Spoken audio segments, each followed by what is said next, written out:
நான் ஊப்பி முழுக்க ஹலாலை தடை பண்ணிவிட்டேன் அப்படின்னு யோகி ஆதித்யநாத் பயங்கரமாக ஒரு வெற்றி புன்னகையோடு பேசுகிறார். முதல்ல அவருக்கு ஹலால்னா என்ன ஹராம்னா என்னன்னு தெரியல. ஹலாலுங்கிறது ஆகுமாக்கப்பட்டது, ஹராம்ங்கிறது தடுக்கப்பட்டது. ஹராமுக்கு ஆப்போசிட்டு ஹலால். இப்போ வந்து திருடி சாப்பிட்றது ஹராம், உழைச்சி சாப்பிட்றது ஹலால்.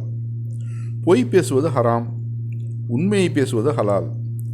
வட்டிக்கு விடுவது ஹராம், கடன் கொடுப்பது ஹலால்.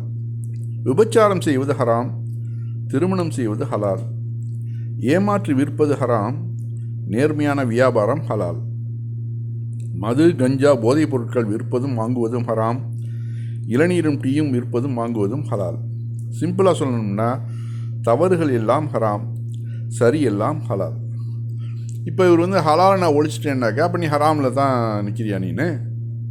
இந்த ஹலாலுங்கிற அரபு வார்த்தை அது, அதை வந்து தடுக்கப்பட்டது. நீ எப்படி வேணாலும் சொல்லிக்க, ஹலால்னு தான் போடணும், அரபில் தான் போடணுங்கிறதுலாம் கிடையாது. எப்படி வேணாலும் நீ வச்சுக்கலாம்.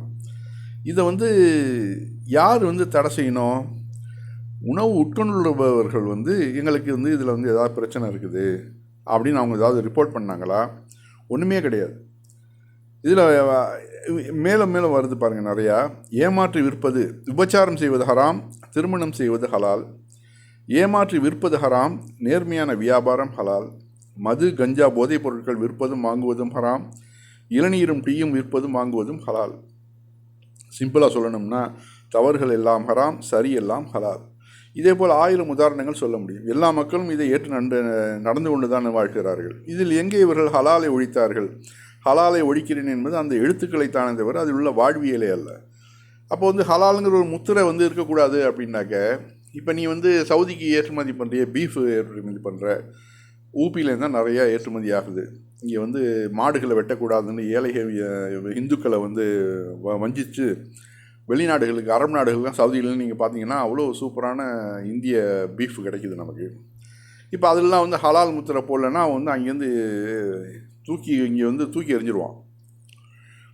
ஏன்னாக்க பிஸ்மில்லா சொல்லி அறுக்கப்படணும், அந்த ரத்தம் ஓட்டப்படணும். அப்போ தான் வந்து அது வந்து உடலுக்கு கெடுதல் செய்யாது. இந்த ரத்தம் உடலே தேங்கி இருந்துச்சுன்னு வச்சுங்களேன், இப்போ அடித்து கொலை பண்ணான்னு வச்சுங்களேன், அப்போ ரத்தம் வெளியாகாது.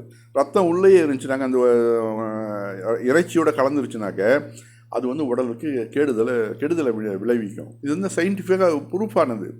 அதனால தான் வந்து இது மாதிரி மிஷினில் போட்டு வெட்டினாலும் அந்த ஹலால் முத்திரை இருக்கணுங்கிறது முக்கியமாக வலியுறுத்தப்பட்டிருக்குது. வேறு ஒன்றும் இல்லை இதில்.